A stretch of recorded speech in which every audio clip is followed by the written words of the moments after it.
नमस्कार, मैं हूं अनुराग चड्ढा। आप देख रहे हैं अपना पसंदीदा news channel news one India. पूरे देश में लोकसभा चुनाव का आनंद अपने चरम पर है। वैसे तो चुनाव पूरे देश में बहुत मज़े में चल रहा है, लेकिन ख़ास तौर पर दिल्ली में जो चुनाव की सरगर्मियां हैं बहुत ज़ोरों पर हैं। उसकी दो वजह हैं। एक तो दिल्ली में दो कट्टर दुश्मन दोस्त बन चुके हैं, और दूसरी वजह यह है कि दिल्ली के जो सीएम है अरविंद केजरीवाल, वो जेल के अंदर हैं। आप समझिए कि इन दोनों वजहों से चुनाव बहुत रोचक हो गया है। अगर हम बीजेपी की बात करें तो बीजेपी इसे धर्म युद्ध कह रही है। इसके अलावा 2014, 2019 और 2024 में जो भारतीय जनता पार्टी के प्रत्याशी थे, मोदी जी ने उनको बिल्कुल बदल दिया, लेकिन एक प्रत्याशी ऐसे हैं जो अभी तक खूंटा गाड़ कर बैठे हैं। दोस्तों, उनका नाम तो मुझे पता है, लेकिन मैं चाहता हूं कि उनसे खुद पूछें। मनोज भाई, क्या वजह है कि आप खूंटा गाड़ कर बैठे हैं? आला कमान का ज़्यादा विश्वास है या कुछ ज़्यादा बड़ी क्वालिटी आपके अंदर है? अभी ये तो हमें मालूम नहीं, लेकिन धन्यवाद तो बनता है। जी। शुक्रिया नरेंद्र मोदी जी, शुक्रिया भारतीय जनता पार्टी, हमारे सभी शीर्ष नेता, हमारे क्षेत्र के लोग, इन लोगों ने जो विश्वास जताया है उसके लिए धन्यवाद है। मनोज जी, मेरा सवाल आपसे ये था कि आप बिहार के रहने वाले हैं, और जो भी जहाँ का रहने वाला होता है उसे अपनी जन्मभूमि पर बहुत गर्व होता है। बिहार को लेकर कहावत है कि एक बिहारी 100 पर भारी, लेकिन कांग्रेस ने एक और बिहारी को मैदान में उतार दिया है, कन्हैया कुमार के रूप में। कैसे इसको लेते हैं? अब बिहार ने तो उनको एक्सेप्ट किया नहीं। हाँ। बिहार ने रिजेक्ट कर दिया, क्योंकि पिछला चुनाव वो लड़े थे बेगूसराय से, जहां उनका गांव है असली, तो वहां से 4,26,000 के अंतर से वो हारे। तो बिहार का होना और बिहार के संस्कृति के अनुसार जीना, दोनों में बहुत अंतर है। आप जिनका नाम ले रहे हैं उनका कोई काम थोड़ी है। आप पूछिए कि उन्होंने क्या काम किया,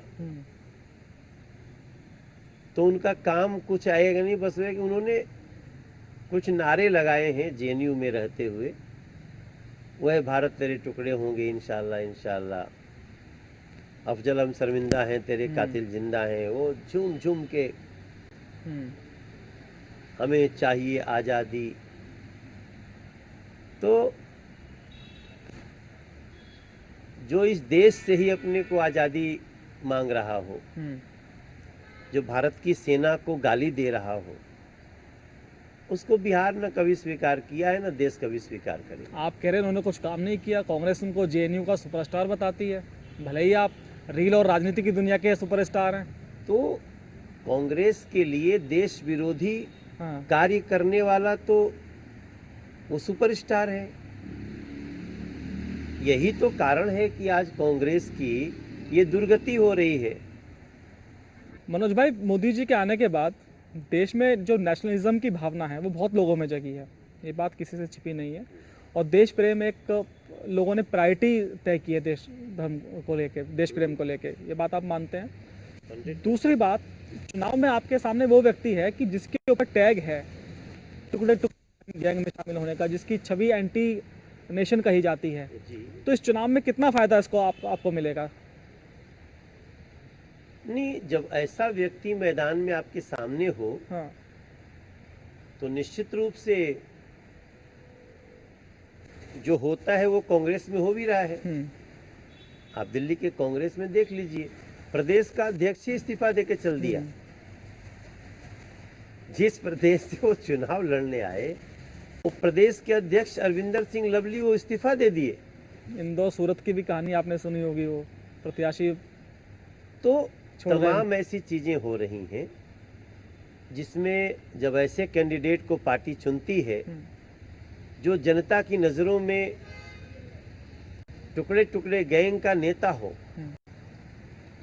तो फिर लोग और ज्यादा वोट देने के लिए निकलते हैं कि अब टुकड़े टुकड़े गैंग को हराने के लिए, उसको मुंहतोड़ जवाब देने के लिए थोड़ा वोटिंग और बढ़ जाती है। एक तरफ राम भक्त और दूसरी तरफ एंटी नेशन, तो इसका फ़ायदा मिलेगा आपको?